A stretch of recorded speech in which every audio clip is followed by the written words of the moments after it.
কি হবে যদি 18 ফুটের এত বড় একটা বুড়ি মাঝখান দিয়ে ভেঙে যায়? এটা হলো আমাদের ন্যাড়াপাড়ার পুরো টিম। কিন্তু এতজনের মধ্যে সকালবেলা বুড়ি বানানোর জন্য কেউই ছিল না। আমরা দুজন মিলে শুধু এটা বানিয়েছি। তারপর গাছ থেকে পাতা ছিঁড়ে তাতে ফুল গুজে একটা মালাও বানিয়েছি। কিন্তু এত বড় বুড়ির মাথা বানানোর জন্য আমরা কিছুই খুঁজে পাচ্ছিলাম না, তাই পুরোনো একটা প্লাস্টিকের বালতি দিয়ে মুখ বানিয়েছি। আর এটা খালি খালি লাগছিল, তাই খড় দিয়ে চুলো বানিয়ে দিয়েছি। কিন্তু ভয় তো ছিল এটার যে এত বড় বুড়িটা তোলার সময় না জানি মাঝখান দিয়ে ভেঙে যায়। কিন্তু অনেক কষ্ট করে অবশেষে এটাকে দাঁড় করাতে পেরেছি।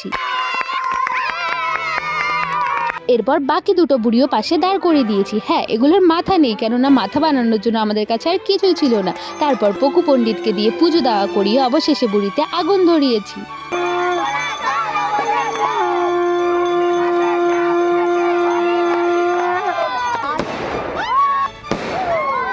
আর এই সব কিছু ভালোভাবে মিটে যাওয়ার পর এত রাত করেই শুরু হয় আমাদের রং খেলা। হ্যাপি হোলি। ভালোভাবে রং মাখানোর নাম করে কাছে ডেকে ডেকে ওরা সবাইকে এইভাবে ভূত বানাচ্ছিল।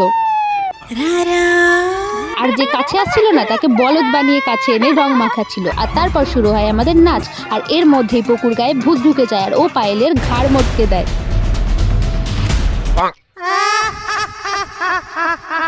আর অবশেষে এই দুই বোন নিজেদের আসল রূপ দেখিয়েই দিল।